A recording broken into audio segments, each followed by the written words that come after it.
Buenas tardes a todos.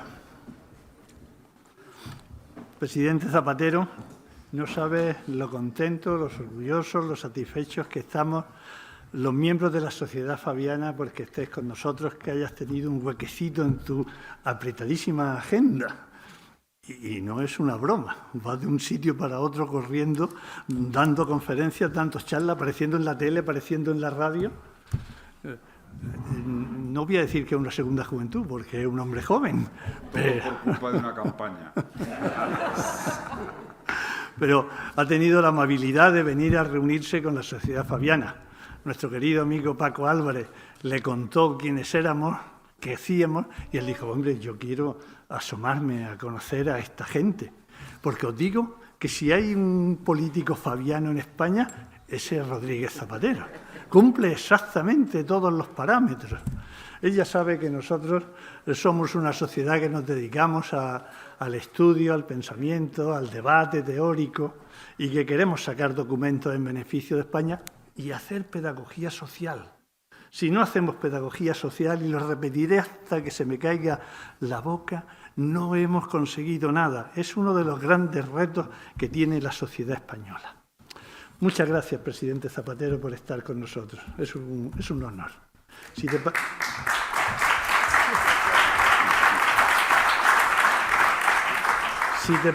te parece bien, Cándida Martínez dirá unas palabras. Por supuesto. Bien, buenas tardes.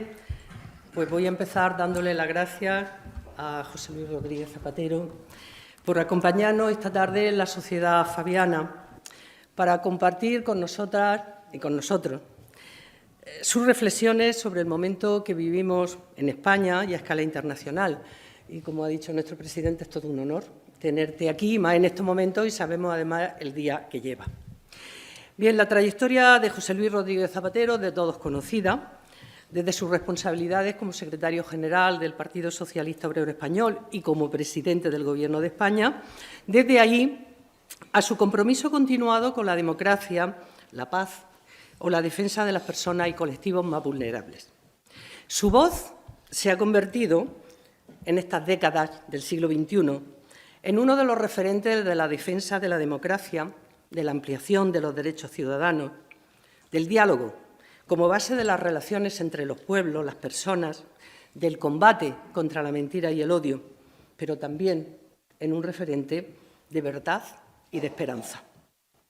De todo ello me gustaría apuntar algunos aspectos que, a mi entender, han sido relevantes para cambiar la sociedad española. Yo diría que para hacerla más abierta, más moderna, con más calidad democrática y, sobre todo, que ha contribuido a mejorar la vida de millones de personas. José Luis Rodríguez Zapatero supo entender las expectativas y anhelos de mucha gente.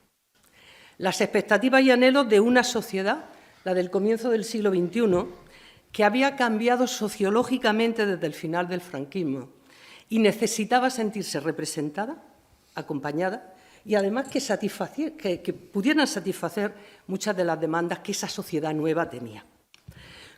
Si no, no podríamos entender las leyes de igualdad y contra la violencia de género, que significaron empezar a hacer realidad la lucha por la paridad que el movimiento feminista veníamos reivindicando desde tiempo atrás, y llevar a cabo en su sentido más básico aquella consigna para nosotras vieja de lo personal es político, porque lo personal es político es la ley contra la violencia. Y lo personal es político en esa ley del matrimonio homosexual que rompía siglos de marginación del colectivo LGTBI y, en palabras suyas, defendía el amor en igualdad. La ley de dependencia que respondía a las demandas de otro debate contemporáneo, los cuidados que ya no se pueden hacer en las familias porque se ha cambiado sociológicamente y requería de esa administración para atender a las personas mayores o las personas con discapacidad. José Luis Rodríguez Zapatero supo leer, como nadie, esa realidad. Y no solo leerla, sino transformarla en derechos que consolidaban el estado del bienestar y respondían, reitero, a anhelos y a expectativas. Yo digo que a veces una imagen simboliza ese cambio, esa renovación. Yo recuerdo siempre la foto del primer gobierno de José Luis Rodríguez Zapatero, el primer gobierno paritario de la historia. Y siempre pensé, y lo he dicho en muchísimas de mis clases, porque he llevado esa foto, que esa escalinata de la Moncloa, con Zapatero en el centro, y aquella explosión de color que tenían las mujeres, estaba haciendo mucho más por la promoción, para la promoción de la igualdad, que muchos de los artículos que habíamos escrito, tantas, desde nuestros pupitres o desde nuestras mesas de despacho en la universidad. Hay un segundo rasgo que me gustaría resaltar, ese compromiso sostenido con la paz, al que además, de verdad es un regalo, ha dedicado su último libro, te lo voy a promocionar, La solución pacífica. Porque además, ahí, pero no solo ahí, sino que esa es una conciencia de lo que ha sido su trabajo, está desde la lucha por la paz frente a ETA, el diálogo de las culturas, su trabajo de mediación en tantos lugares del mundo. Y además de todo ello se desprende una idea de paz y de su forma de hacerla posible, que va más allá de lo que era la paz entendida como final de la guerra o final de un conflicto armado. Una idea de paz, como diríamos desde la investigación para la paz, en proceso imperfecto, es decir, siempre en construcción. O me gusta, cuando lo leía, recordaba esas palabras de María Zambrano, de que la paz es mucho más que una toma de postura. Es una auténtica revolución, un modo de vivir, un modo de habitar el planeta, un modo de ser persona. Y en ese modo de ser persona, incluso siendo presidente del Gobierno, ha cultivado, en ese modo de ser persona pacífico, ha cultivado la empatía, la cercanía, la escucha, el diálogo, la sonrisa. Ante un insulto, una sonrisa. Pero eso sí, sin perder la firmeza en la defensa de las convicciones. Cualidades, sin duda, de un buen mediador, pero, desde luego, cualidades de un líder democrático respetado y querido por su sociedad. Y creo que Zapatero nos da, presidente, nos da otra lección igualmente importante en estos tiempos, la lección de la lealtad, algo básico. La lealtad hacia su partido, hacia su Gobierno y su presidente del Gobierno, en tiempos tan difíciles y complicados cuando hay que ayudar. Y esa lealtad también hacia su país. Lealtad de defensa de su país, entendido como la defensa de sus ciudadanos y ciudadanas. Por tanto, queridos amigos y amigas de nuestra sociedad fabiana, compañeros, compañeras, escuchar sus reflexiones, tal vez también sus preocupaciones, su visión del mundo actual, desde su rica trayectoria personal, lo hemos dicho, es todo un honor. Es una voz que arroja luz y esperanza. Él mismo lo dice en este libro. Milito en el lado de la esperanza y por ello la comunidad internacional debe de reflexionar sobre las sombras que acechan a la democracia. Pues estamos dispuestos a escucharte. Muchas gracias por estar con nosotros.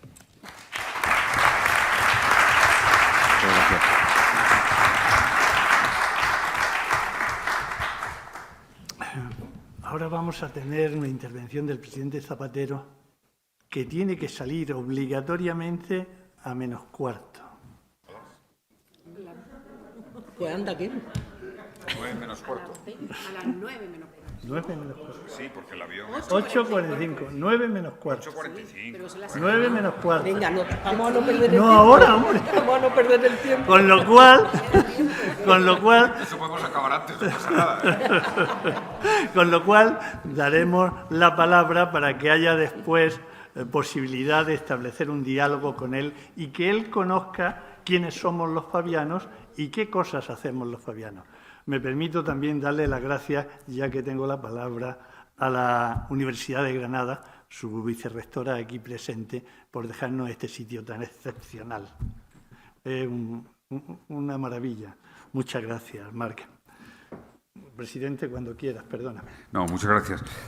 Debo decir que después de las palabras de Cándida, pues casi me daban ganas de decir el acto terminado, ¿no? Porque ha sido tan generosa y tan llena de contenido que estaba simplemente afirmando lo que está siendo esta tarde, ¿no?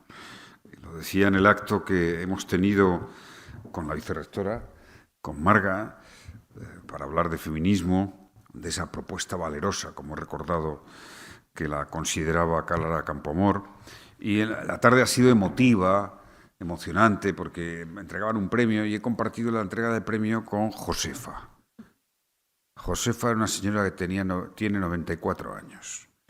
Trabajaba desde los 7 años. Se ha sentado a mi lado, me ha cogido la mano y no me ha soltado. Y entonces me ha dicho, cada frase que me decía era una tesis doctoral de filosofía de la vida. Y me dijo, eres como un hijo para mí. Dijo, mi marido, ay, mi marido. Había muerto su marido, dice, su marido. Éramos pobres, pero muy honrados. Pobres toda la vida. Dice, la vida hay que entenderla. Unos tanto y otros tampoco. Dice, tengo 94 años. Aquí estoy, me sigue gustando bailar. Josefa. He quedado en ir a verla a su casa. Tienes que organizarlo, Paco. Porque me ha parecido, decir, estas lecciones de la vida, que seguramente no estudió, porque si trabajas de los 7 años, ¿no? Y me ha recordado lo que me decía un veterano compañero militante del Partido Socialista, que hizo en la universidad, porque eso forma parte del saber también, ¿no? Un militante que me dijo una vez, lo que se aprende sin estudiar no se olvida. No podemos olvidar lo que hemos aprendido. Lo que hemos aprendido de la historia de este país, en nuestra propia experiencia generacional. Cuando Cándida invocaba lo que representó el tiempo de mi periodo político, de mi mandato, había una referencia que supe interpretar, ¿no? Un nuevo anhelo que se producía y que se expresa siempre generacionalmente.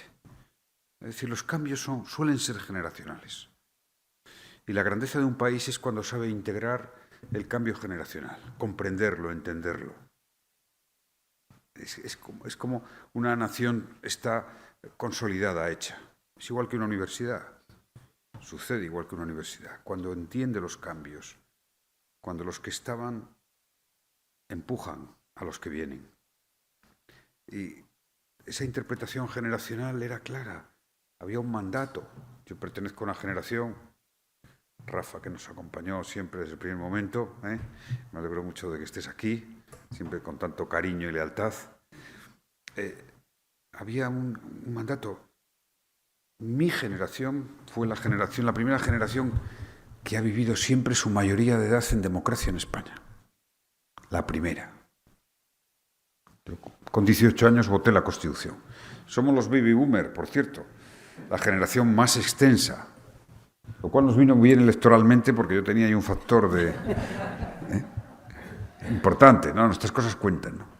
Entonces nosotros debíamos de hacer un nuevo empuje democrático de aquello que democráticamente en la transición no se podía haber hecho. Por la prudencia de la transición democrática, que yo valoro y respeto. Fue inteligente. Yo no iba a enmendar a mi padre, que tiene 98 años, pero la cabeza muy bien, y que respaldó, a pesar de que sufrió la dictadura y el franquismo, respaldó esa transición moderada, donde primó la reconciliación ante la reivindicación de la memoria justa. Y yo sabía que pertenecía a una generación que tenía un deber, el deber de poder llenar determinadas lagunas. Lagunas que en nuestro país tenían que ver con 3 cosas fundamentalmente. Lagunas de nuestra democracia. Desde una concepción que siempre he tenido y defiendo en el libro, que la democracia es una promesa abierta, es una esperanza, siempre por concluir, siempre por culminar. Nunca habrá una sociedad perfecta. Lo que sí sabemos es que hay una capacidad ilimitada, en mi opinión, de la especie humana y de las sociedades de ir conquistando derechos y progreso. Hay una capacidad ilimitada. Si no entendiéramos eso de nuestra especie, pues no hubiéramos dado los pasos de progreso y la palabra esperanza sería una palabra que se haría añicos. La hay. Y esa es la concepción de la democracia que plasmé en 3, como decía, ¿no? Una lucha contra la discriminación. Esto me parece muy importante, porque veo el perfil generacional que hay aquí. esta reflexión que voy a hacer, que hice hace un momento. Una lucha contra la discriminación en favor de la igualdad, de la reducción de las desigualdades. De ahí, simbólicamente, la primera ley, que fue la ley contra la violencia de género. ¿Por qué? Porque, como Marga nos ha enseñado brillantemente, saben que es una de mis musas, desde que un día, por sorpresa, alguien me dio un libro llamado Prehistoria de Mujeres. Y yo dije, ¿quién es esta mujer? Y a partir de ahí, pues estamos en un idilio, que debería llevar a que hagamos cosas importantes en favor de la igualdad y del feminismo. Y esa ley representaba una potencia simbólica muy grande, porque era combatir la discriminación más lacerante, más injusta, la que ha pervivido más a lo largo de los siglos, en su manifestación más intolerable, que es la violencia sobre las mujeres.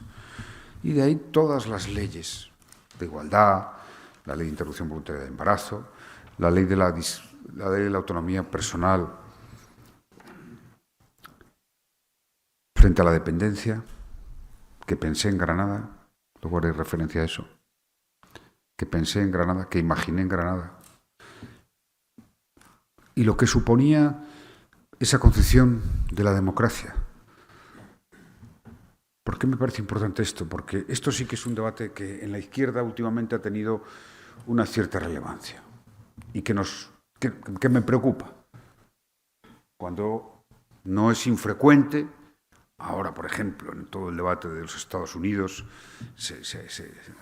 emerge esto, ¿no? Emerge la idea de decir, no, la izquierda ha primado las políticas de identidad. Estamos en ello, ¿no? Y seguro que aquí hay alguien que incluso le seduce esa idea, que es una idea inoculada desde la derecha, desde el aparato de pensamiento de la derecha, ¿no? Ha primado las políticas de identidad frente a las políticas tradicionales de defensa de lo social, de los trabajadores y tal. Este es uno de los dilemas que tiene que resolver la izquierda y el Partido Socialista. Porque está ahí, tum, tum, tum, tum, ¿no? Emerge de vez en cuando. Yo tengo una posición clarísima, obviamente. No estamos hablando de políticas de identidad, sino de políticas de igualdad. Y si algo ha caracterizado a la izquierda, o debe caracterizar a la izquierda, es la política contra la discriminación radical. Porque si no hay políticas de igualdad en lo que representa la igualdad de género, no las habrá. No tendremos una sociedad abierta a la igualdad, a la reducción de las discriminaciones y la desigualdad. Normalmente quien dice que la izquierda se ha escorado a las políticas de identidad suele ser hombre, suele ser heterosexual, blanco. Es así. Y machista, aunque él no lo sepa. Normalmente quien habla de que la izquierda se ha centrado en las políticas de identidad nunca ha sentido una discriminación, ni por su género, ni por su condición sexual, ni por otra circunstancia.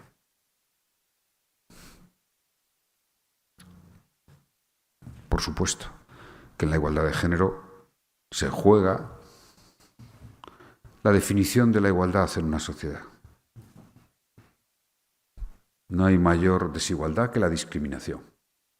Y toda discriminación comporta unas sociedades iguales. Me inspiro mucho en quizá la aportación intelectual no economicista, sino desde el punto de vista de la filosofía política, más relevante sobre la igualdad, que es la del pensador francés Pierre de Rosanvallon, en una obra que siempre recomiendo. Hoy a una compañera me ha preguntado, ¿qué me recomiendas leer? Digo, La sociedad de los iguales, de Pierre de Rosanvallon. Hace un relato magnífico de la trayectoria de la igualdad, de lo que suponía en la democracia, en la Revolución Americana, en la Revolución Francesa. y como se obvió, ¿no? Por cierto, también sería interesante que la sociedad fabiana profundizara. En ese libro hay magníficos textos y reflexiones sobre cómo el socialismo siempre se opuso al proteccionismo y al nacionalismo del trabajo, es decir, al rechazo al inmigrante. Me siento muy satisfecho del pensamiento que abracé desde que nací, por cierto, ¿no? Y de ver que los mejores textos de nuestra historia están en contra del proteccionismo. Estaba pensando, después de lo que ha pasado ayer, escribir un artículo sobre eso, ¿no? Y todo el caudal de pensamiento socialista, socialdemócrata en general, ¿no? Muy bien, debate a veces con comunistas y tal, ¿no? Pero en favor de la libertad, del comercio internacional, de la inmigración, de los que los trabajadores tienen derecho a buscar su destino, ¿no? Y creo que entroncamos en el horizonte democrático en favor de sociedades progresistas, teniendo como eje de un proyecto político la igualdad de género. Tanto es así que es el combate central que la reacción de la derecha está dando, aquí y en Estados Unidos. Esta tarde me he sentido muy reconfortado de ver esa fuerza y la cantidad de jóvenes que había, mujeres jóvenes en el Congreso, este Congreso Internacional Feminista. No puede ser de otra manera. Un Congreso, si es feminista, es internacional, porque no hay nada más universal que el feminismo, más amplio, más creativo, más ilustrador de lo que es y representa una sociedad amable, pacífica, sensible, una cultura del amor, una cultura de la relación. Eso es el feminismo. Y tenemos que ser, yo creo que es muy importante para un movimiento político como el nuestro, que es el socialismo democrático, la sociedad fabiana. Somos hijos de la Ilustración. Es más, somos ante todo eso, ilustrados. O queremos ser ilustrados. Pero queremos defender la Ilustración, queremos defender el conocimiento, la ciencia, la cultura. Todo, la cultura que al final es un fruto del diálogo, porque es la palabra la que nos lleva a dialogar, a preguntarnos, a investigar, a conocer, a leer, a pintar un cuadro, a imaginar un guión de una obra de teatro. Es el diálogo. Lo digo en el libro, ¿no? Citando a Borges. Saben que me dedico a Borges, ¿no? Bueno, a dar mítines y a Borges, ¿no? Pero Borges dejó escrito diciendo: todo empezó con dos griegos dialogando. Ahí empieza la cultura occidental, lo que llamamos la cultura occidental. Si dos griegos se pusieron a dialogar, a razonar, no pretendían convencerse el uno al otro, simplemente poner argumentos, razonar, escucharse. Y así empieza la cultura occidental. Dejaron al lado la superchería y la religión, o las religiones. Es decir, entonces me parece que es fundamental que tengamos esa actitud de reconocimiento intelectual al feminismo como la aportación más importante de los últimos 50 años en el campo de las ideas y en el campo social de las reformas democráticas y de los cambios en positivo en la historia. Hagamos ese reconocimiento de humildad. La grandeza es que buena parte de la izquierda y del socialismo democrático lo ha incorporado, pero no es una fuente propia. Siempre digo, como reproche, pero significativo, que lo único que han coincidido el liberalismo y el marxismo en la historia es preterir la igualdad de género y los derechos de las mujeres. Lo único que han coincidido. Por eso se han equivocado uno y otro. Sin embargo, el feminismo, todo lo que ha abierto el feminismo ha sido constructivo. No se le puede reprochar al feminismo ningún hito negativo, ni en el método ni en las ideas a defender. Me parece, por tanto, que no son políticas de identidad, son políticas de igualdad, que, por cierto, es el alma de la democracia, la contraseña de la democracia, casi de una sociedad civilizada, de una sociedad que razone, de una especie que nos consideremos algo más, que es esencialmente, sí, como me decía Josefa, de 94 años, me decía, entender la vida, dice, pero unos tanto y otros tampoco. Dice, me cuesta entender la vida, sí, me ha costado con 94 años, unos tanto y otros tampoco. No hay mayor afán que la igualdad. Yo creo que precisamente lo que supone está clarísimo, ¿no? Esta reacción reaccionaria que se está produciendo, ¿cuál es ¿a dónde atacan la igualdad? Esencialmente la igualdad de género. En la pérdida de este meteorito que nos ha caído, que es Trump, ¿no? Que les ha caído sobre todo a los norteamericanos. Un meteorito en toda regla, ¿no? Han ido escalando, ¿no? Todo empezó en el Tea Party, luego era el Alternative Right, era iconoclasta, rebelde, outsiders, en fin, cuestionaban el sistema, y al final han acabado en el puro negacionismo. Casi, no sé si están más cerca de la magia o de la superstición o de la fe en fin, una religión nueva que a lo mejor emerge, porque niegan el cambio climático, niegan la igualdad de género y, en fin, todo lo que se parezca a algo que llamemos feminismo o lo woke.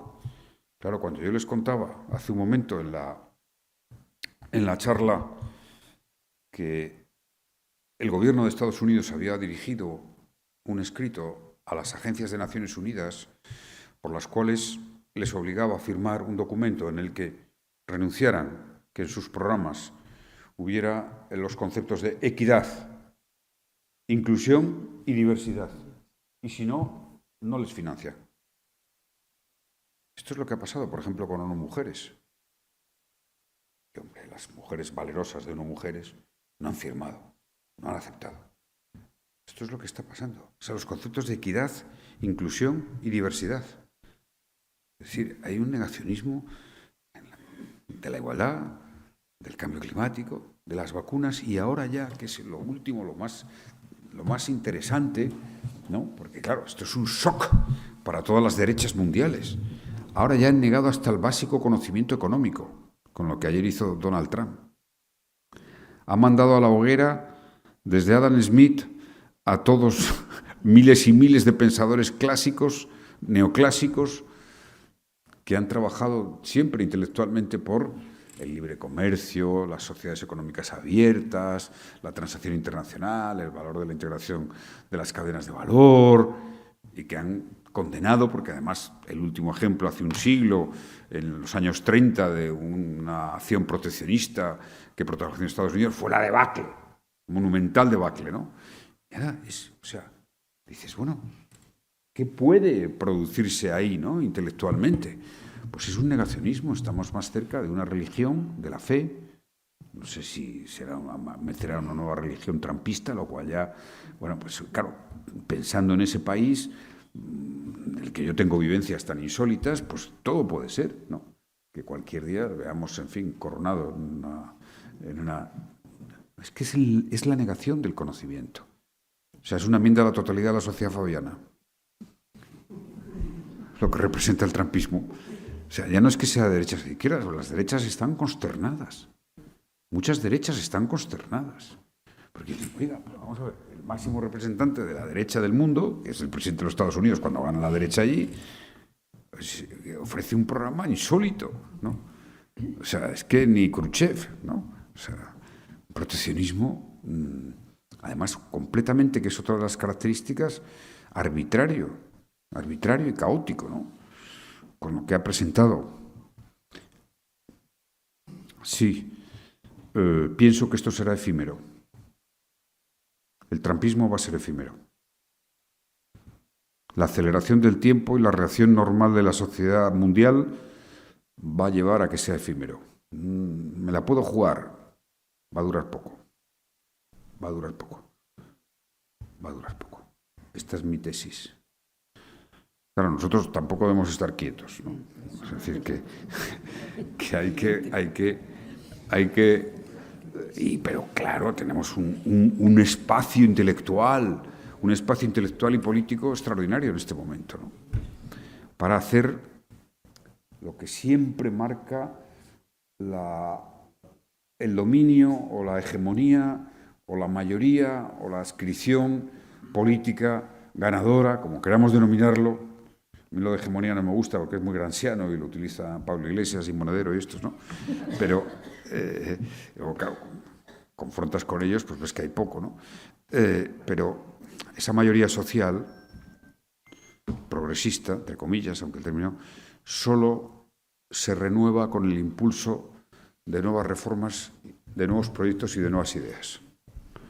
O sea, la izquierda avanza cuando promueve cambios y reformas, cuando marca un nuevo horizonte. Y lo pasa mal cuando defiende el castillo. Esto es clave. Es decir, porque les citaba mi experiencia de la reforma de los derechos, el afán por la paz y la estabilidad de España, que fueron mis objetivos. Logré dos bastante bien. Lo de la estabilidad de España con Cataluña se quebró, pero ahora estoy en ello. Y creo que con bastantes posibilidades de éxito. En fin. Y eso era, es decir, era un mandato generacional de abordar temas que en nuestra historia reciente no había podido abordar y de abrir nuevos espacios a la igualdad, a la paz. El fin de ETA supuso el fin de 2 siglos de violencia política en España, continuados. Pueden ir para atrás o para adelante. Terrorismo, dictadura franquista, guerra civil, insurrecciones, guerras carlistas, guerras con Marruecos. 2 siglos de violencia política ininterrumpida. Eso no es la historia de nuestro país. Ya llevamos 13 años sin violencia política, sin que haya un solo muerto por política. Si la sociedad española esto no lo valora, lo incorpora a lo que yo denominaría una institución social que anide en la conciencia del conjunto de la sociedad, pues correremos el riesgo. Nuestra democracia nació como nació. Una debilidad institucional evidente. Yo lo he explicado y es una de las asignaturas pendientes que tenemos. La presidencia del gobierno no es una institución, no es una institución. Cuando llegas allí, no hay nada. No había ni archivos. O sea, ustedes imagínense, cada presidente se va a su archivo. Y no somos capaces todavía como país de que los presidentes, todos lo hemos intentado, ¿no? Volquemos un archivo y esté el archivo de la presidencia del gobierno en una institución pública. Fíjense, bueno, no sé si aquí hay algún historiador.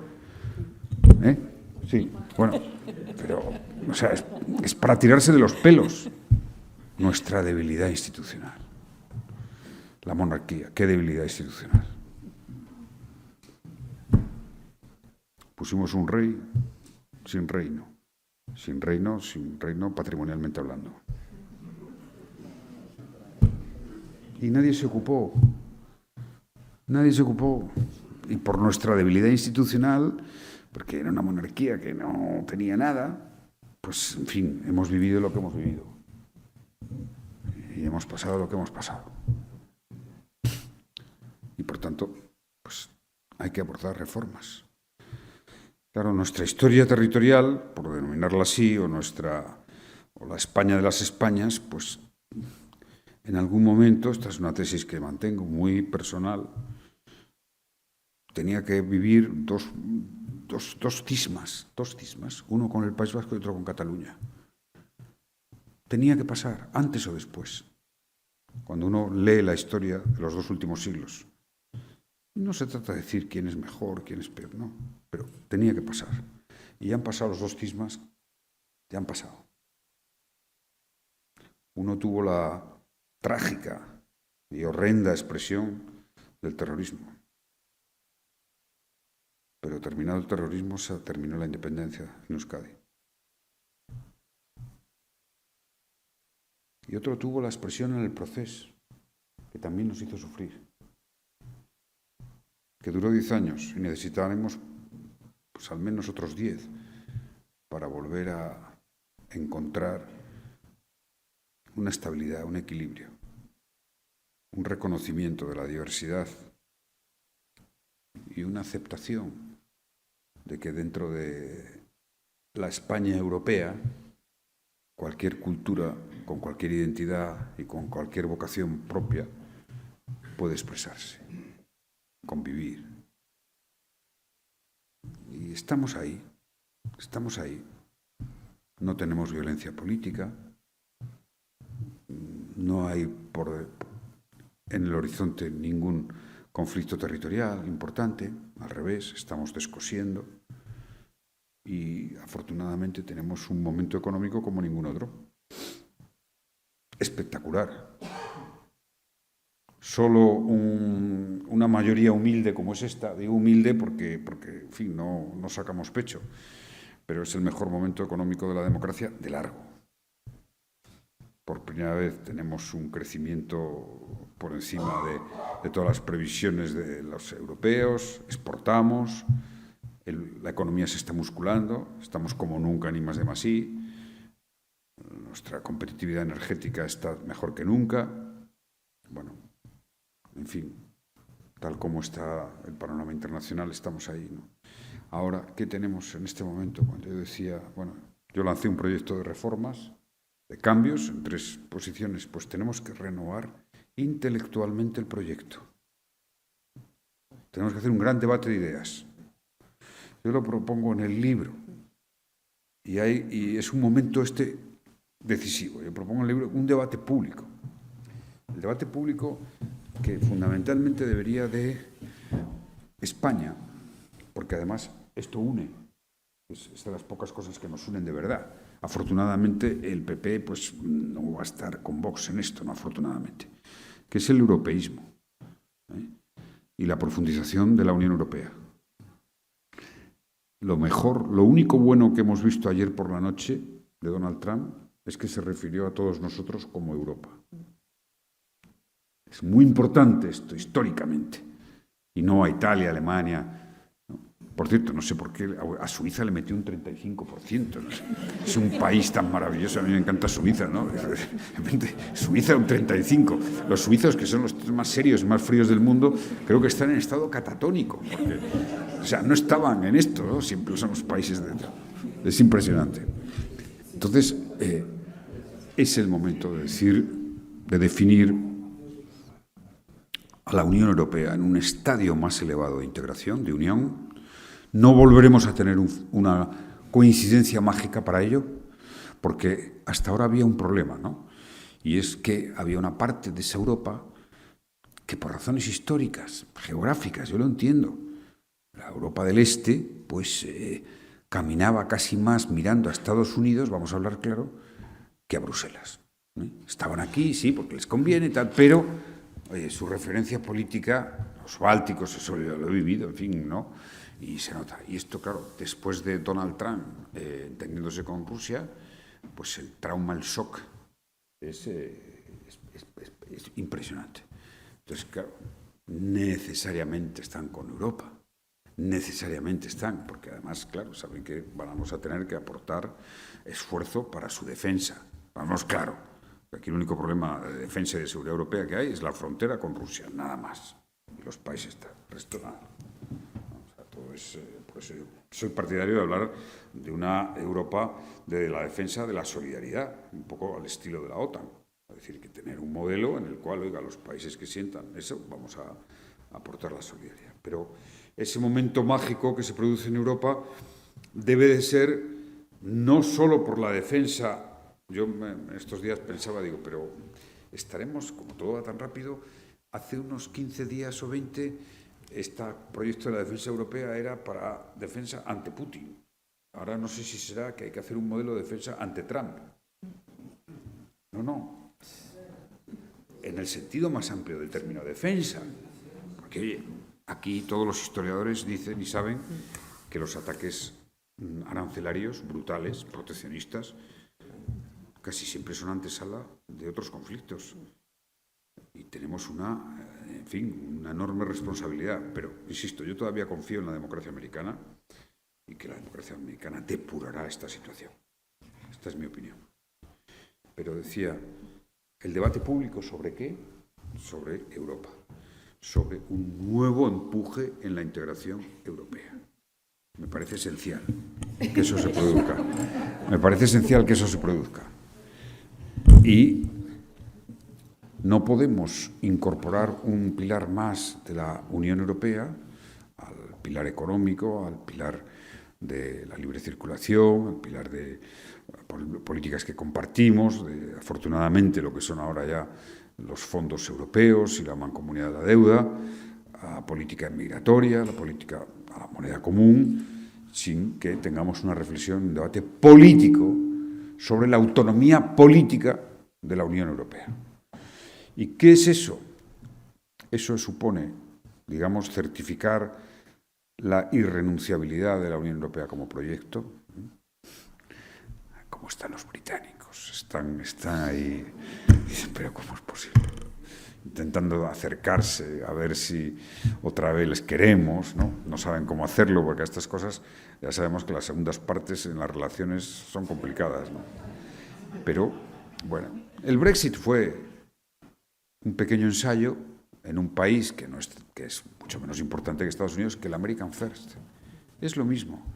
Oiga, como perdemos importancia en el mundo, porque la pierden porque tiene que ser así, históricamente, porque era mucho, Occidente era mucho más de lo que debía de ser, y ahora hay otros que ya son bastante.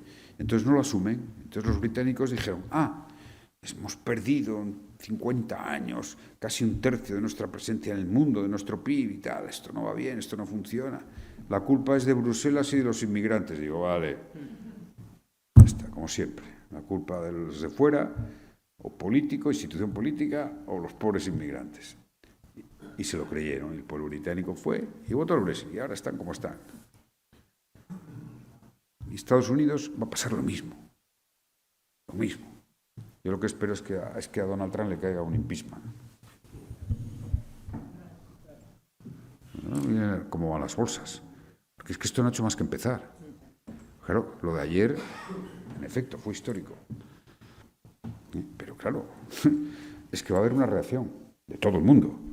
Claro, ver a China y a Japón y a Corea juntos, cualquiera que conozca un poco Asia, dices, ¿cómo tiene que ser la cosa?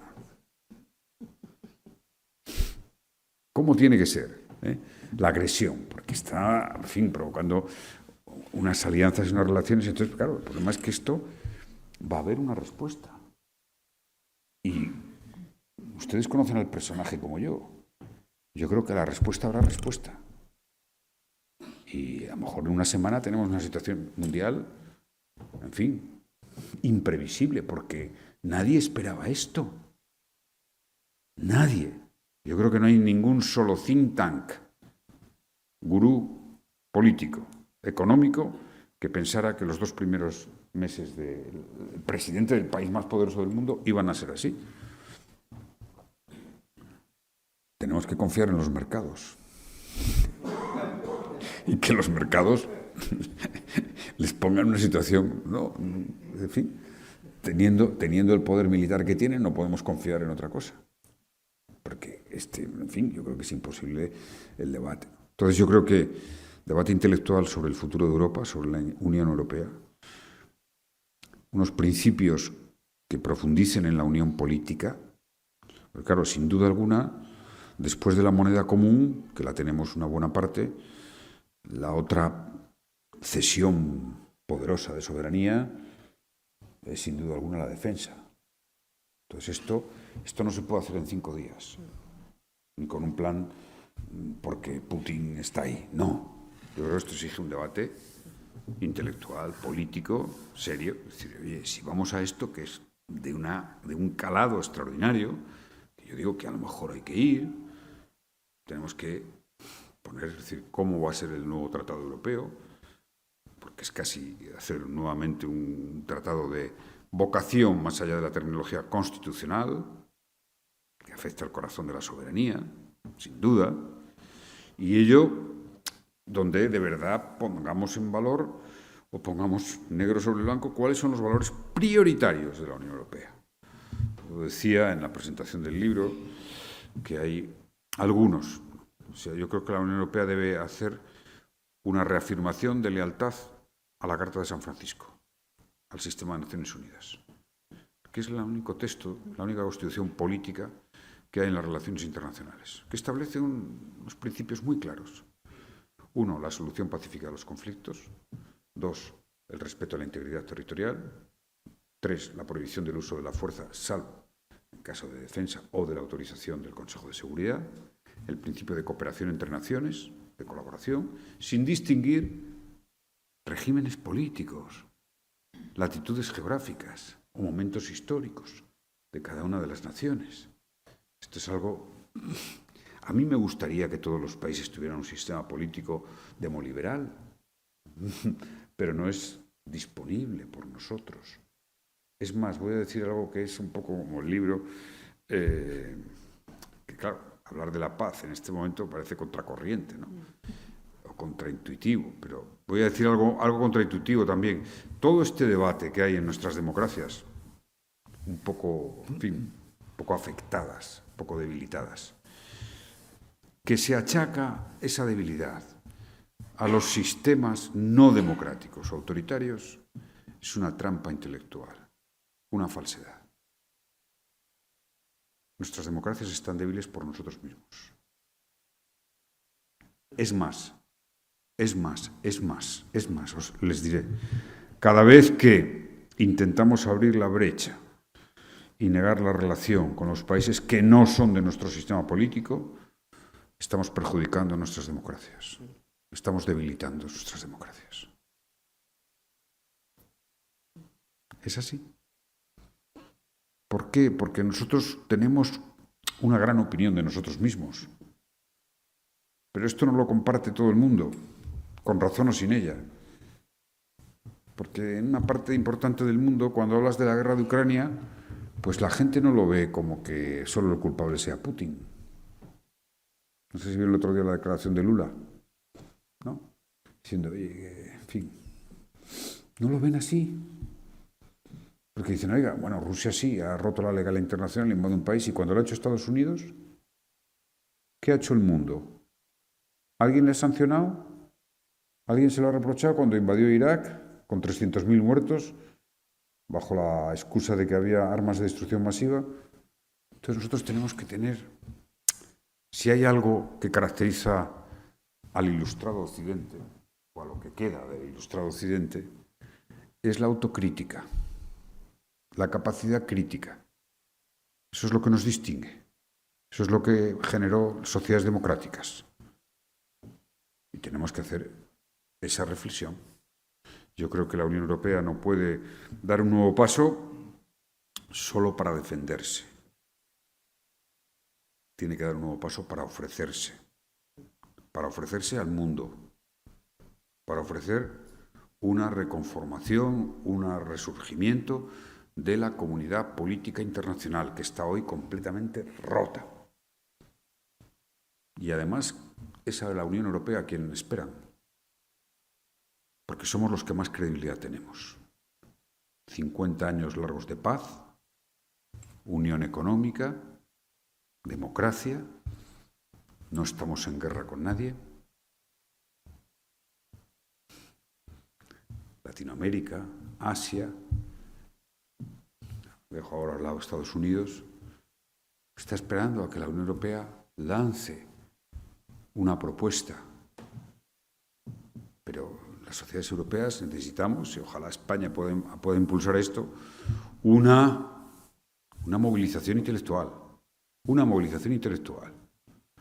Estamos en 2025. 2025. Fíjense lo que pasaba hace un siglo. Llevamos 25 años de este siglo, que empezó muy bien, porque se aprobó en el 2000 los objetivos del milenio. O sea, parece que el mundo centraba en acabar con la pobreza. Todas las naciones. Se quebró con el atentado de las Torres Gemelas. Se quebró. En el libro intento dar mi versión. Y luego ya la crisis financiera y la decadencia de Estados Unidos nos ha llevado a donde estamos. No hubiera habido extremas derechas renacidas si no hubiera sido el trumpismo, como estamos viendo aquí ahora, el obediente Abascal. Es muy interesante ver a la derecha patriota española, ¿no?, estar sometida nada más y nada menos al país que nos quitó la mitad del territorio en Estados Unidos. Porque no nos olvidemos, ¿no? La mitad del territorio era nuestro. Es que paradojas de la historia, ¿no? O Bascal, que le llamó, ¿no? O Bascal le llamó Trump, sí, sí. No. Entonces, claro, nosotros tenemos que hacer un esfuerzo de reafirmación intelectual, de principios, de proposición política para Europa, y que esa proposición política para Europa sea para el mundo. Esto es lo que me parece más perentorio. Yo creo que esto es como la actividad investigadora. O sea, no puedes dejar de abrir nuevos caminos. O sea, simplemente si decimos qué malo es Trump y qué miedo a la extrema derecha y cómo están reaccionando contra el feminismo, no vamos a hacer nada. No. Son las ideas, las nuevas ideas. Y yo creo que en este momento la izquierda tiene que ofrecer un proyecto de comunidad política al mundo, de comunidad política internacional. Si hay que hacer una propuesta de reforma de la Carta de San Francisco, hágase. Oiga, ¿qué costará? Que a lo mejor no llega, pero tengamos una propuesta de fondo, de calado, de reforma del Consejo de Seguridad. Y eso solo se puede hacer desde la Unión Europea. Solamente la Unión Europea tiene autoridad para ello. Me parece que es fundamental. Más allá de eso, les diré que la coyuntura internacional lo va a condicionar todo, con esta insólita situación creada en la primera potencia del mundo. La presidencia, la Casa Blanca, que es donde ha irradiado todo el discurso político, la estrategia del libre mercado, de la globalización, de las economías abiertas, hace una enmienda a la totalidad, a 50 años de doctrina política, para escuchar al presidente de la Casa de Estados Unidos que llevan 50 años que Europa lleva expoliando a Estados Unidos. 50 años para acá ellos han crecido mucho más que Europa. Son más poderosos económicamente en términos relativos que éramos hace 50 años. Es realmente, en fin, insólito. Se han hecho una enmienda a la totalidad y a la vez han dimitido del liderazgo mundial. Ayer Estados Unidos dimitió del liderazgo mundial. No sé si lo recuperará algún día, pero ayer dimitió. Ya no es el líder mundial. Porque el liderazgo no es tener el mayor ejército, ¿eh? No. El liderazgo es tener la capacidad de que te sigan voluntariamente, porque a palos no puedes con todo el mundo. Es imposible. Me parece que esto es algo... Ojalá esa enmienda a la totalidad que se han hecho, se la hubieran hecho para prohibir la venta de armas en Estados Unidos, que hubiera sido una enmienda a la totalidad a su trayectoria, ¿no? Pero lamentablemente ha sido para, en fin, este proceso tan increíble de volver al proteccionismo y a la independencia económica. Yo creo que lo que va a hacer el mundo es independizarse de Estados Unidos. Eso es lo que vamos a hacer. Pero no es la primera vez que pasa en la decadencia de un imperio. No es la primera vez que pasa. Y normalmente las decadencias de los imperios suelen ser bastante dolorosas, sobre todo para el propio imperio, pero también con efectos colaterales serios. Pero esto es lo que estamos viviendo. Un declinar inevitable que no se asume. Cuesta mucho asumirlo, entonces salen y dicen, ¿no? Porque los trabajadores, pero, si tienen pleno empleo, si siguen teniendo una renta per cápita impresionante, entonces dices, bueno, es que lo más preocupante es eso, es cuando ves a alguien que tiene de todo, como Elon Musk, ¿no? Y se queja de todo. Y ahora hemos visto, es que realmente es difícil seguirlo todo, ¿eh? Es muy difícil. Pero yo he seguido la campaña para el juez federal en el estado de Wisconsin, famoso, ¿eh? Y es que es impresionante. O sea, que por cierto, han ganado los liberales, ¿no? Y en la campaña Elon Musk ha ofrecido dinero por el voto todo el tiempo. Y por ir a los actos. Y sorteaba en los mítines $1 millón y tal. O sea, es impresionante. O sea, ¿podemos decir que queda algo de democracia en un sistema así? Seamos claros, es decir, ¿no? Tienen una crisis muy profunda como sociedad, una crisis muy profunda, que estamos viendo de los inmigrantes, cómo les echan. ¿Cómo les echan? El país del debido proceso, el país que se hizo grande con la inmigración. Hay un fantástico discurso de Reagan, no sé si lo han oído. ¿Cómo estaremos? Que yo estoy ya empezando a admirar a Reagan y a George W. Bush. No. Yo echo de menos a Bush. Mire que yo me peleé con él. Pero, oiga, era un Bush que aceptaba democráticamente y tal, se enfadaba, pero ¿cómo será la cosa que añoramos y valoramos a Reagan y a Bush? Impresionante. Impresionante. Termino. Tenemos que promover ese debate. Eso decía el otro día al presidente, que si... Mi experiencia. Nosotros hicimos un gran trabajo, Rafa lo sabe, en el programa electoral de 2004. Es un gran programa electoral. Si ustedes lo cogen ahora, si algún día en un momento de aburrimiento, se darán cuenta de que había un proyecto y que, por cierto, se llevó a la práctica. Se cumplió porque estaba trabajado, elaborado, porque era una convicción, no una improvisación. ¿Cuántos programas hacemos o resoluciones de congresos que son una pura improvisación, un lenguaje de madera, convencional, repetitivo y casi muchas veces sin aportar reformas e iniciativas, ¿no? Entonces yo creo que eso es lo que nos falta en este momento. Y no sé cómo están las universidades, no sé cómo tenemos a la masa crítica progresista, que la hay, que es muy importante en todos los sectores, si está en ese momento consciente de lo que hay en juego y dispuesta a participar, que creo que sería lo más relevante, ¿no? Nuestras victorias, digo victorias de la sociedad, no de partidos, ¿no? Victorias de avances, de progresos, han venido siempre precedidas de una gran concertación de ideas. Concertación, puesta en común. Claro que eso choca con el mundo de las redes. Este individualismo narcisista que nos genera a todos. Narcisismo puro. Yo soy un enamorado de Byung Chul Han, de este filósofo coreano. Me he leído todos sus ensayos, me los releo. Y, en fin, creo que hay una de las claves de lo que está pasando en esta sociedad. Lo que generan las redes sociales, ese narcisismo. Hay mucha información y muy poca comunicación. Hay mucho acceso al conocimiento, pero poca sabiduría. Y hay mucha capacidad de confrontar, pero muy poca de concertar, de cooperar. Parece mentira que las redes sociales, que podrían ser un campo fantástico para la concertación, se han convertido en un campo de batalla violenta.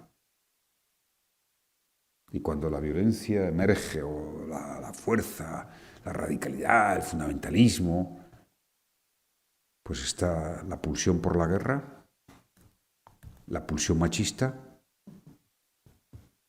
y la negación de la igualdad. Eso es la fuerza, la violencia. Sin embargo, cuando hay una actitud cooperativa, pacífica, en favor del diálogo, la igualdad vuelve a emerger en todos los terrenos. Y esto de las redes es lo que en este momento yo creo que nos debe de preocupar más esencialmente. No es fácil, porque las sociedades tardan en digerir y no sabemos cómo van a digerir todo lo que está pasando, que es muy serio, con la inteligencia artificial y con la capacidad que tienen los logaritmos de provocar nuestras peores expresiones. O sea, es muy duro estar en las redes, yo no estoy en ninguna, pero me mandan cosas, ¿no? El tono que se utiliza a cualquier cosa. O sea, no lo reflexionamos, pero sale alguien y tal, y ves los comentarios, todos son brutales, pero brutales. O sea, mandan odio. Y el odio es la antesala de la violencia. Siempre ha sido así, ¿no? Entonces tendremos que hacer algo muy serio con esto, muy serio. Y debe formar parte de este debate.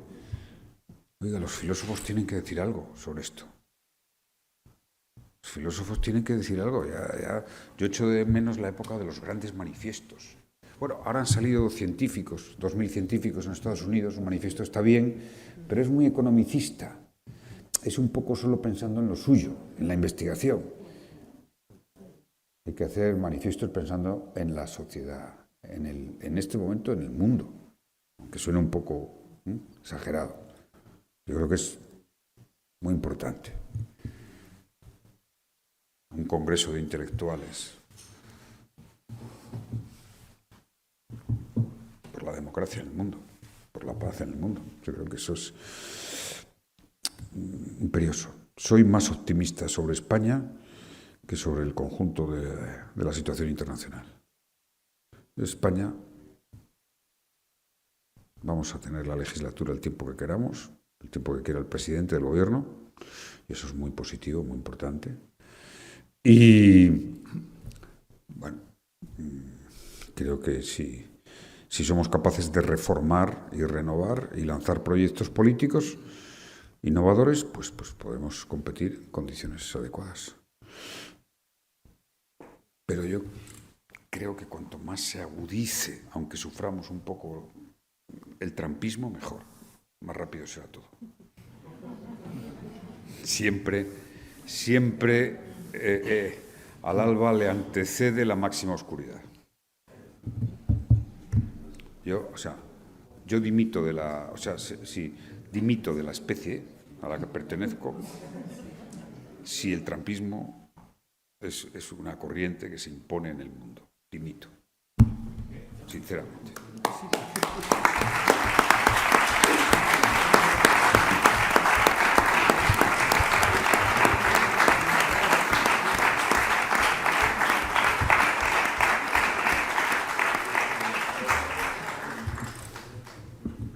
Como veréis, no me he equivocado al decir al principio que es el más fabiano de los presidentes y los políticos que hay en España.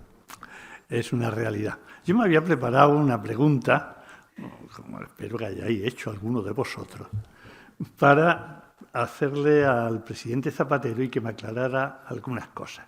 Él llegó en el año 2000 a lomos de una idea nueva, lo llamó la nueva vía, que aglutinó a gente joven que fue capaz de hacer un nuevo proyecto socialista para España.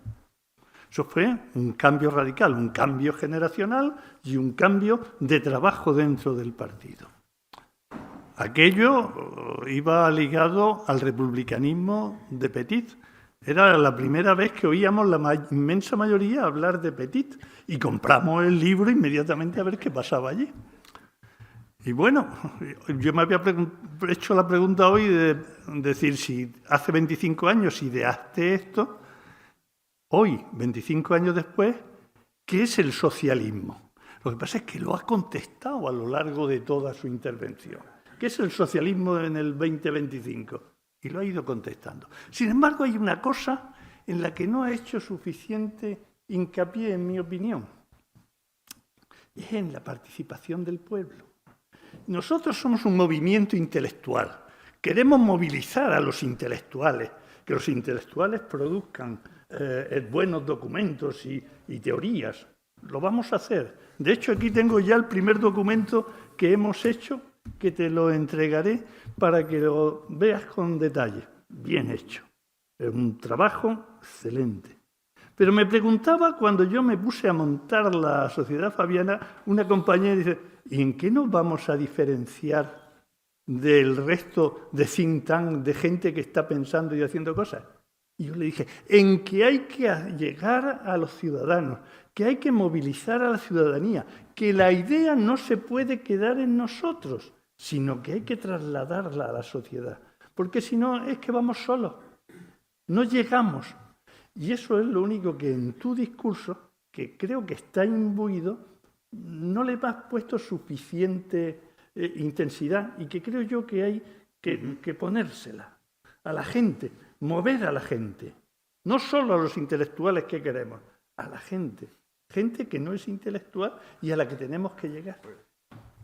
Totalmente de acuerdo. Parece que es clave, que además eso forma parte de una sociedad que no quiere ser una sociedad como la Sociedad Fabiana, que no quiere recrearse en un buen trabajo de investigación, sino que eso sirva como acicate. Yo creo que estamos en un momento en el que esto se acelera. Estamos en un momento en el que se exigen manifiestos del alcance de la Declaración de los Derechos del Hombre y del Ciudadano. Va a ser así, ¿eh? Y seguramente en una coordinación intelectual internacional. Importante. Yo tengo un acto el día 25 de abril en Guernica con actores internacionales en favor de la paz. O sea, que tengamos esa visión. 2. Sí, ¿cómo llegar? Yo me pregunto dos cosas. Uno, las redes son un factor disolvente, porque a la gente le cuesta otros elementos de participación cuando tú tienes aquí todo y te llega aquí todo lo que quieras y tu casita y tal, y estás tranquilamente, pero esto no genera comunidad, esto no genera sociedad.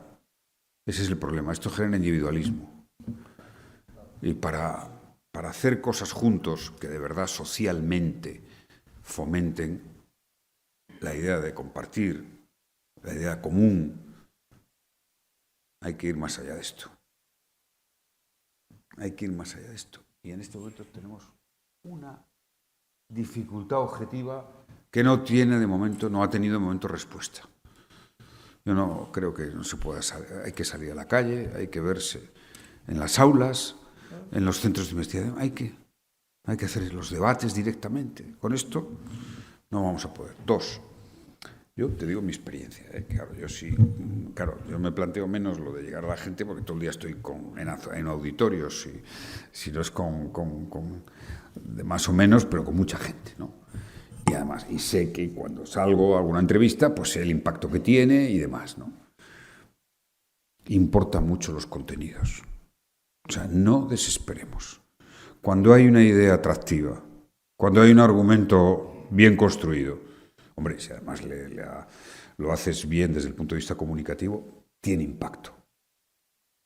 Tiene impacto. Ahora, la sociedad hoy es tan atractiva mediáticamente y comunicacionalmente que si les metes un ladrillo, es que ni a nosotros mismos. O sea, que es que no es fácil. No es fácil. O sea, que tiene que haber calidad en el contenido. ¿Cuántas ediciones llevas del libro?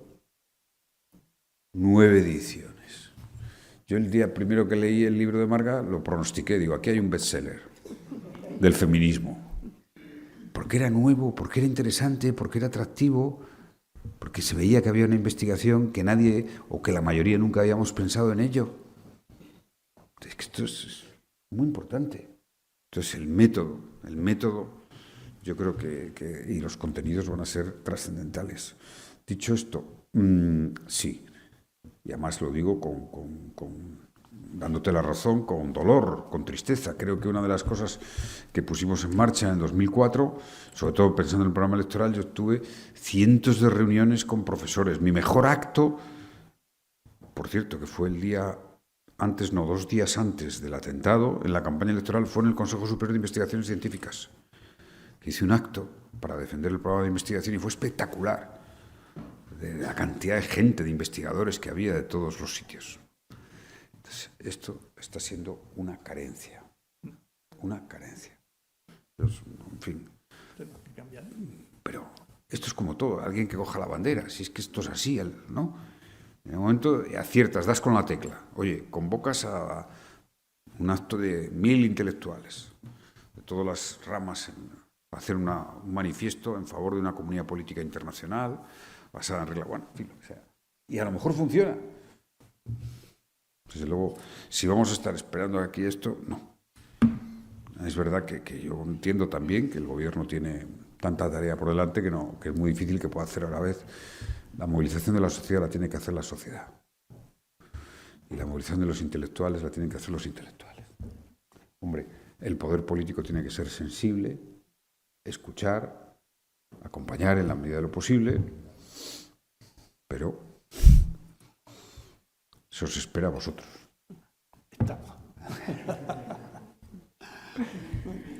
Es el turno de las preguntas, de los comentarios. Allí detrás, Juan Cano. ¿Qué tal, Juan? Digo que todavía te estoy agradeciendo que me presentara el libro de Cataluña en su laberinto en Madrid, en el Consejo General de la Abogacía. Lo digo porque me estoy poniendo celoso con tanta alabanza al libro de Marga. Por supuesto, muy merecida. Te digo que lo leo de vez en cuando. Sí. Porque, sí, yo no, en ese momento no pensaba que me iba a tocar estar tan metido con Cataluña, pero me ha tocado. Pero te quería hacer una pregunta. A ver, tú eres un gran optimista, pero hay mucha gente que estamos preocupados con el devenir y el porvenir de la democracia en España.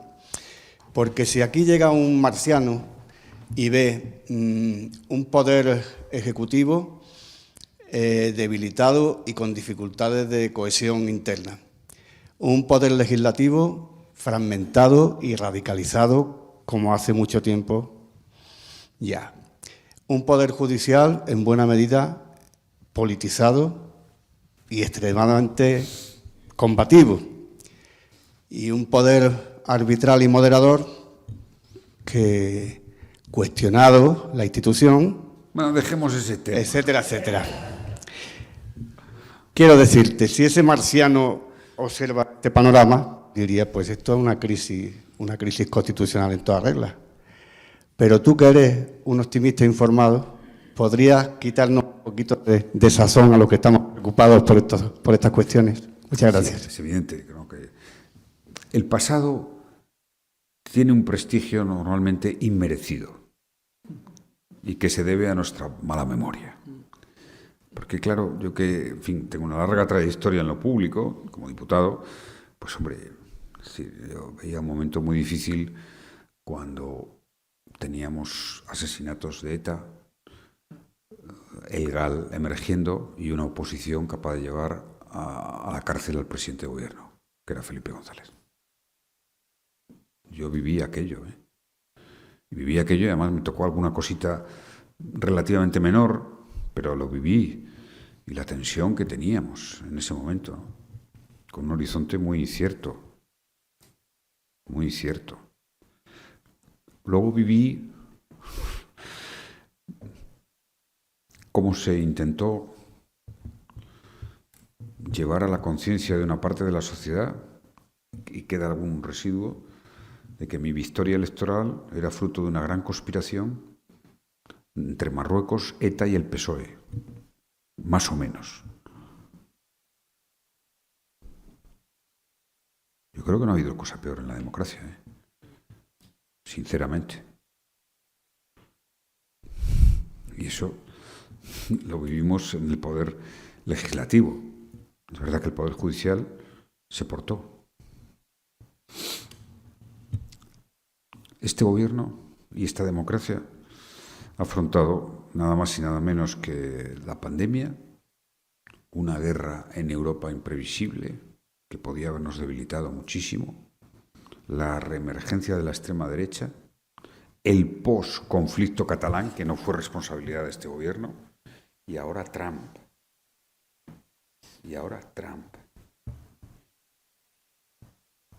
Y gracias a la firmeza del presidente, sé de lo que hablo, gracias a la firmeza del presidente no tengo ninguna preocupación. Yo creo que ha habido un momento, lo que más me preocupa, no me preocupa la actitud de la oposición, porque ya sé cómo son. Creo sinceramente que Feijóo no tiene ni proyecto de gobierno ni proyecto de oposición, porque hay que tener un proyecto de oposición, ¿eh? Creo que no lo tiene. Y además, bueno, esta posición de Trump con la preocupación que podemos tener, no me preocupa la fragmentación parlamentaria. Solbes diría que es muy buena, porque se aprueban unos presupuestos solo en una legislatura, es fantástico para la economía, y se aprueban menos leyes también porque es menos gasto, ¿no? Yo tengo que recordar a mi querido Solbes, que era impresionante. Un día le pregunté, oye, Pedro, es que, joder, cuando te preguntan en el Parlamento, coño, de dar unas respuestas que no, es que hablas bajo, no te entiende nadie y tal. Y me dice, no, si lo hago para que no me entiendan. Y no sepan de qué va el presupuesto y tal. Bueno, o sea, decir, no me parece que es que los datos de cómo va el país son inmejorables. Se han aprobado en lo que vamos de legislatura, para que haya una sobreactuación, pero la derecha no tiene nada. O sea, no tiene nada de hacer oposición, ¿no? Prueba de ello es que es muy... a mí me produce pudor a veces oír a Feijóo hablar de la mujer del presidente del gobierno. De verdad, me produce pudor, ¿eh? Yo que tuve encima de mi mesa los dosieres de la boda de la hija de Aznar y no dije, pues, cuidado, esto no quiero ni verlo, ¿eh? Que nadie haga nada. Era lo que me faltaba. Que yo, en fin, por cierto, que andan por ahí queriendo hacer un documental y tal, ¿no? O sea, ese es el mejor ejemplo. Y yo os diré que el presidente es de una fortaleza espectacular. Yo decía, la única preocupación es el Poder Judicial, sectores, y todo tiene un origen en este momento, que es la ley de amnistía, ¿vale? Y todo tiene una conducción, que es la sala segunda, la ex sala segunda, porque ya se está renovando. Ustedes saben lo que es el espíritu corporativo, y hay una parte que entiendo, ¿no? Es decir, cuando se plantea la ley de amnistía, pues los que han juzgado consideran que eso es como una desautorización total a su trabajo. Total. Y además en una circunstancia que también hay que entender, y es que si ustedes leen la sentencia del proceso, se advertirán que toda es una sentencia preventiva en su contenido, pensando en el Tribunal de Justicia, en el Tribunal de Estrasburgo, el Tribunal de Derechos Humanos. Toda. Porque está ahí. Y al Tribunal Supremo le ha pasado ya varias veces que el Tribunal de Estrasburgo ha dicho, cuidado. Entonces hay una tensión ahí tremenda. Ha habido una tensión tremenda que explica lo que hemos visto, que nunca se había visto, que magistrados han salido con las togas a manifestarse. Eso con nuestra ley orgánica del Poder Judicial. Oiga, y todo el mundo se rasga las vestiduras porque la vicepresidenta del Gobierno dice de una sentencia que siente vergüenza, que es un poco sentir que se ha contagiado, en la expresión auténtica, conforme al diccionario, lo he mirado, no estoy improvisando, que se ha contagiado del sentimiento de dolor de una víctima. Bueno, y eso va a tener que digerirse, ¿de acuerdo? Como todo en la vida se digerirá. Ha habido una actitud, ¿no? En fin, tiene que llegar el Tribunal Constitucional, que va a llegar, obviamente, y a partir de ahí, bueno, yo creo que tenemos que tener primero la inteligencia de saber qué es lo que pasa, que es la parte única preocupante, lo diría de todo del esquema. No, que el Parlamento esté más fragmentado o menos, eso no es una patología del sistema, es una fisiología del sistema, de los ciudadanos que votan de una manera. Y ya sabemos que en un gobierno de coalición hemos aprendido, hay veces, como pasa en todos los gobiernos de coalición de Europa, que los partidos que integran la coalición no votan igual. Eso pasa. Pero eso es una cosa que los ciudadanos deciden. Yo creo que el bipartidismo tendrá tendencia a reforzarse, pero de momento no se ha reforzado lo suficiente para emitir. No me preocupa la situación del legislativo, no. lo único que me preocupa de verdad es este momento con el Poder Judicial. ¿Qué pasará? Hay que hacer, como todo en la vida, una de cal y una de arena, ¿no? Yo creo que está bien las reformas que han planteado, la reforma de la enseñanza, del acceso a la justicia, todo eso hay que hacerlo porque es constatable que hay un espíritu muy corporativo y que una ley del Parlamento, que podrá gustar o no, como la ley de amnistía, no puede dar lugar, porque es el Poder Legislativo, que es el Estado de Derecho, es la expresión de la ley, es la supremacía de la ley, eso es el Estado de Derecho, y obliga a los jueces los primeros. Entonces hemos vivido un momento delicado, ¿no? Me puedes decir, ¿la han vivido todas las democracias? Casi sí, ¿no? En algún momento u otro, no digamos ahora lo que pasa en Estados Unidos con el Tribunal Supremo, lo que va a pasar ahora con Le Pen en Francia, cuidado, ¿eh? Pero no creo que tenga más alcance. No creo que tenga más alcance. El día que vean a los amnistiados, que ya más o menos está asumido, los amnistiados, definitivamente, pues algunos se revolverá, pero como el país va a ir bien, como lo de Cataluña va a funcionar, no tengan ninguna duda, pues eso irá socialmente y políticamente, reacomodándose.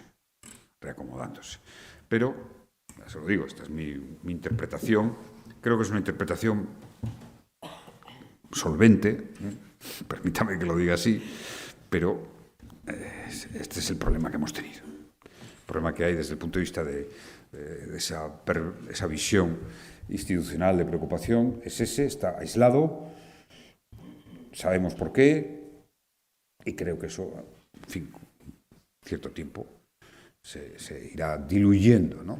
Que quedará ahí y sobre todo, hombre, yo creo en los contenidos mucho, ¿no? Será muy importante leer la sentencia del Tribunal Constitucional, por supuesto, porque aquí ha habido... O sea, la gente empezó a disparar la ley de amnistía antes de que se produjera, ¿no? Yo creo que eso antes de que se aprobara. Eso no... Pero bueno, es normal. Si es que todos en nuestro trabajo somos como somos, ¿no? Yo cuando era gobierno y un Tribunal Supremo me anulaba un decreto, no me gustaba. Si eres Tribunal Supremo y llega el Parlamento y te dice que va a amnistiar a los que te has condenado, no te gusta. Es así. Y ha habido, sí, hombre, movido por la prensa, por la derecha y tal, un exceso, ¿no? Es verdad que, en fin, lo de Cataluña fue con lo que fue, pero solución pacífica. Esto es lo que se trata, porque creo que merece la pena. Entonces, si no tenemos esa perspectiva, no tendríamos democracia en España, porque ¿cómo nos habríamos entendido de lo que venía del sistema anterior? Y de ahí, diálogo, perdón, diálogo. Eso es como se construye, yo creo, sociedades pacíficas. Yo recordaba a Kennedy el discurso famoso de la paz que hizo 5 meses antes de que le asesinaran en la American University, que es fantástico. Eso indica el retroceso, ¿eh? En plena Guerra Fría, un discurso de Kennedy poderosísimo. Decía, hay que discurrir al mismo tiempo por el camino de la libertad que por el camino de la paz. La libertad y la paz no son separables. Y es verdad. Yo añadiría además que la libertad y el progreso. Cuando tienes una sociedad pacífica que está en paz, internacional o nacional, puedes avanzar en otras muchas más cosas. Entonces, por ahí mi empeño en este proyecto. Muchas gracias. Bueno, ha sido una intervención verdaderamente magnífica, muy sugerente, con un montón de claves. Decía que puestas todas en común pueden ofrecer un planteamiento, un panorama para el futuro verdaderamente interesante. Pero yo tenía pensado muchas cosas, me han sugerido muchas más conforme iba hablando, pero al final me quedo con 3 aspectos que realmente creo que a lo mejor merecerían una reflexión más profunda. Uno de ellos es, Trump no es tanto un meteorito, sino desde mi punto de vista está siendo como una especie de agujero negro. que esperemos que no consuma su, digamos, la finalidad que tiene un agujero negro. Pero lo cierto es que se está rodeando de unas energías nefastas que son las grandes tecnológicas, los grandes agentes globales económicos y tecnológicos que se imponen al poder de los Estados, y estamos viendo el resultado tan nefasto y tan catastrófico que está generando, no solo en el poder político y en la influencia política que puedan tener, sino sobre todo en cómo están lavando los cerebros de muchísimas personas. Y eso está llevando a que el populismo tenga un auge extraordinario, impensable en momentos anteriores, y todo eso supone una amenaza fortísima para la democracia a nivel mundial. Es decir, en Estados Unidos ya se ha convertido en un sistema, desde mi punto de vista, autocrático. Ya lo es, salvo que pase algo que haga revertir la situación en relación con Trump, como tú decías. Pero tampoco Europa ha, digamos, aprendido esa lección. En Europa no tenemos una inteligencia artificial propia o redes sociales propias que contrarresten todo eso. Eso es una infraestructura esencial ahora mismo para Europa, como tantas otras, como la defensa y otras cuestiones más que podríamos relatar, pero que tú lo has hecho antes perfectamente. Por lo tanto, ese elemento de Europa para mí es clave, estoy totalmente de acuerdo. Pero la pregunta que yo me hago y que te hago a ti en relación con Europa, ¿está Europa ahora mismo en condiciones de hacer eso? ¿Realmente Europa está en una posición en la que puede conseguir una integración que es absolutamente demandada para el orden mundial? Porque realmente se trata de eso, de el orden mundial. Eso por un lado. Por otro lado, pienso que también es importante, como decía, que la sociedad civil y sobre todo los intelectuales pues empiecen a producir, pero los veo totalmente desconcertados. A una mayoría, es decir, no todo el mundo, evidentemente. Pues fíjate, el otro día Habermas escribía, bueno, daba muchas claves en el país. Ese tipo de reflexión es lo que hay que promover, y como decías, efectivamente. Pero mi pregunta sigue siendo, ¿no prima ahora mismo un gran desconcierto? Estamos como paralizados porque no sabemos cómo reaccionar, porque somos conscientes en el fondo de que las claves que nos han movido antes no funcionan ahora. ¿Y por qué no funcionan? A lo mejor eso nos retrotrae a la pregunta anterior. Y ya puestos a ser críticos, pues yo pienso, has mencionado muchas cosas, pero no te has referido al partido. Has hablado del Parlamento, del Ejecutivo. Pero ¿y el partido? El partido ha sido siempre la pieza clave. La socialdemocracia ha conseguido los mayores efectos civilizatorios hasta ahora conocidos, pero eso ya se ha socializado en buena medida, en lo que se refiere sobre todo a los logros. Pero ahora tenemos una amenaza mundial, ha cambiado el orden mundial, la democracia está en peligro y el partido político, o los partidos políticos de la socialdemocracia no se empeña más que en ejercer como una especie de muralla, tú lo decías, anclados en la gestión, pero no en la reflexión, Y esto es lo fundamental. Y yo digo, ¿qué le está pasando a la socialdemocracia en estos momentos que tendría que estar absolutamente volcada? ¿Qué le está pasando? ¿Qué hacemos? Y ni siquiera somos capaces de primar la democracia interna. Entonces, me gustaría que hablara un poquito de esto. Se me ocurren más cosas, pero... No, muy bien. Contesto rápido. Primero, Europa, sí. Las señales son positivas. Es verdad que puede ser apremiados por lo que ha pasado con Trump y porque tenemos el frente de Rusia, pero las señales son positivas. Yo sigo día a día al canciller alemán, que en definitiva es la clave. Y el gobierno de coalición, de la Cross Coalition, que ha hecho, y el discurso del canciller me hacen tener confianza en que el proceso de integración de la Unión Europea va a dar un salto cualitativo. Me gustaría que fuera, pero todos tenemos el deber de promover esas ideas, un salto cualitativo más político y que conformáramos esa visión de la Unión Europea que dé respuesta no solo a nuestra democracia, a nuestra estabilidad, a nuestro crecimiento económico, a la defensa ante ataques como el de Trump, sino también que ofreciera al mundo esa visión global de una nueva comunidad política. Si Habermas decía algo de eso, me parece que es interesante. Y segundo, sí, claro, la segunda parte te doy más la razón, es decir, Yo creo que necesitamos un resurgimiento intelectual y político desde las fuerzas socialdemócratas, por supuesto, que es un poco más que el partido, ¿no? Porque es un poco más que el partido, es decir, el partido a veces ha tenido un papel, otras veces son personalidades del partido, otras veces ha sido, pues en fin, puede ser la sociedad fabiana, puede ser no, pero aquí lo sabéis bien, en esta universidad que tuvisteis personalidades tan relevantes, pero sí, ese es un agujero que yo comparto, que existe. Es verdad que tenemos un partido muy volcado en la gestión y en el mantenimiento de la mayoría parlamentaria, que lleva muchas horas. Entonces, pero sí, ese vacío, y es verdad que no sé por qué, pero cada fundación que ponemos en marcha ahora avanza. Yo tuve ideas, pero no funciona. Tenemos que hacer una serie de autocrítica, algo pasa. Yo creo que había que hacer una especie de autopsia, ¿no? Una autopsia a ver por qué nuestras fundaciones no tienen ninguna pegada. Documentos, preparan ideas, pero no las transmiten. Pues puede ser, pero... Nada más que le llegan a los dirigentes. No, bueno, yo no soy dirigente ahora, pero a mí no me llega nada. O sea, yo todo me lo fabrico yo. O sea que... Primero, agradecerte como universitario granadino, como representante en un momento dado de instituciones y del partido, de haber hecho posible y llevarle la paz y la justicia a tantas familias por haber iniciado la ley de memoria histórica que en el 2007 ha sido la base.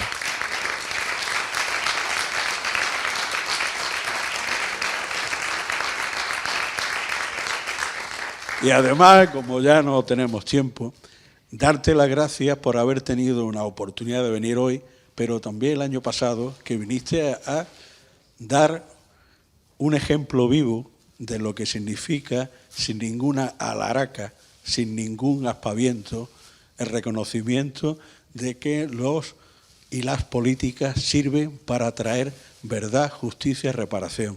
El año pasado tú estuviste visitando la fosa de Biznar. Me consta que tu traslado a Granada dio lugar a que se conociera mejor y difundir y movilizar. Ojo, se ha movilizado mucha más gente por la memoria histórica y por tu actividad, por tu presencia, más que los artículos que hemos podido hacer mucho tiempo. Muchas gracias en nombre de todos, porque tú has hecho verdad la promesa del socialismo, transformar y dar esperanza y futuro a los que somos y los que veremos, porque la dignidad de lo que hoy somos fueron las vidas y la prisión que ellos padecieron. Gracias. Vale. Muchas gracias. Te diré que en la solución pacífica, en el libro, hago referencia a la memoria histórica y a la ley de víctimas del terrorismo. Le digo un capítulo que digo memoria y democracia. ¿Por qué? Porque yo defiendo una memoria con perdón, pero sin olvido. Y está aquí el reconocimiento. Es decir, un país es dignificar una institución de la memoria a la dignidad personal, a la memoria personal. Y además te diré que mi visita a Biznar para mí fue de impacto sentimental, intelectual. Y planifico una nueva visita con periodistas de los que combaten la memoria, porque quiero verles allí. Y quiero allí hacer un diálogo con ellos. Amable, pero diálogo. Gracias.